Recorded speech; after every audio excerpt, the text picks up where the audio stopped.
back to In the Know. We're talking about reflexology to go with Linda Googh today. We've got a lineup of calls, so we're going to get to them. We've got Leo on the line. Hi, Leo. Hi, Leo. Are you there? I'm not sure. We've got Leo. Leo, stay on the line. We'll get to you. Let's take Jamie. Jamie, are you on the line? I'm on the line. Good Hi, afternoon, how are you? Linda. How are you? Hi. Good, thank you. Do you have a question for Linda? Yes, I do. Actually, I'm a professional musician who has a problem in the last year or so with something called focal right-hand dystonia. Ooh. I've had to, in the last year or so, be treated for it it's a neurological problem, which affects the hand, not too severely, but it tells the hand what to do before you do. And so being a guitar player, I've had to sort of relearn different skill sets by using different muscles to obtain the stability. And, of course, the use of Botox, of which they inject into the arm to sustain the actual right hand, to numb the actual muscle so the brain doesn't get to it. It's a little complex, but at the same time, I like to do exercises before I do go on stage and play. And I just wonder if Linda has any suggestions with regards to what I can do with my right hand to keep the muscles active. Okay, so what Jamie has is neurological, and it's also referred to as musician's dystonia, and it's when the second and third fingers trigger into the palm, and so being a player with repetitive movement, this unfortunately is common. It's also if you are stressed a little bit, it can be I guess exaggerated through that. What I suggest, Jamie, is there are some very simple exercises that stimulate, it helps to re-stimulate the cranial nerves and the nervous system, and that's just tapping.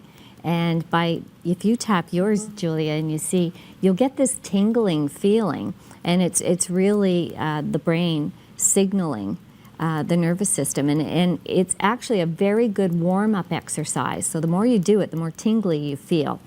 That's one thing that you should do before you play. And also there's a very easy, I call it just pinching off of the fingers.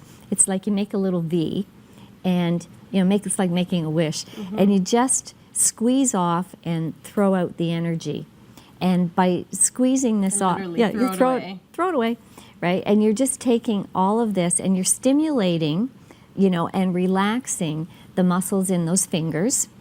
As a rule, just like dancers where you have to warm up, musicians forget that you have to care for your hands on a regular basis. And so self-reflexology, as simple as that, are two examples of something that you can do. And also just walking the neck ridge where the fingers meet the palm of the hand, just right up top, a little closer to the fingers. Yeah. When you walk that area, you're also relaxing in the neck area. So all for you, what you want to do is really help the parasympathetic nervous system to reboot itself a little bit. And even though you've had to probably, learn to play in a different way, self-reflexology combined with, say, some visualization techniques would be very good for you ongoing.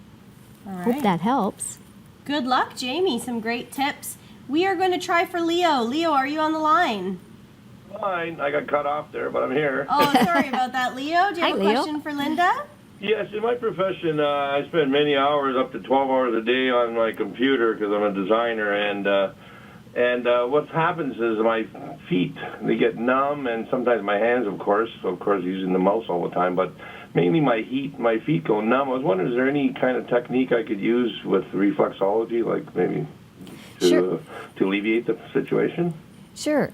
We just talked about a golf ball technique where we broke up some stale energy and we used it with the palm of our hand. You can do something very similar with a tennis ball, Indian rubber ball, golf ball, anything at your desk where you find you're sitting. Just place the ball and roll the feet and just keep that going. So what happens over time is, tension is held in the muscles. So, with reflexology, it helps to relax that tension. And even just remember, Leo, to stand up and move around a couple of times in the day, which I know when you're involved in something, it's hard to step away.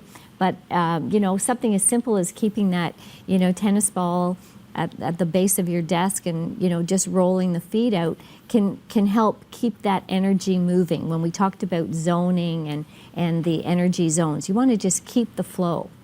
Go with the flow. And we talked, right off the top of the show about balance, right? That's right. And while you may need to work for 12 hours a day in front of a computer, you have to balance yourself out. You have to balance yourself out, absolutely. And avoid the stress, because that's what the reflexology will help, but you want to avoid it in the first place. That's right. All right. Thanks for your call, Leo. Thanks to all of our callers so far. That's been great. We wanted to move into, we all know that reflexology is an alternative form of medicine, but there's other alternative medicines that it kind of, or not medicines, but therapies Sure. that kind of work with it. So we talked about the chi and the meditation and other modalities, but what about hypnosis? Self-hypnosis is something that I think some people shy away from because they've heard all kinds of myths. What if I hypnotize myself and I can't come out? What if I do something? Right, you can't. You write the script.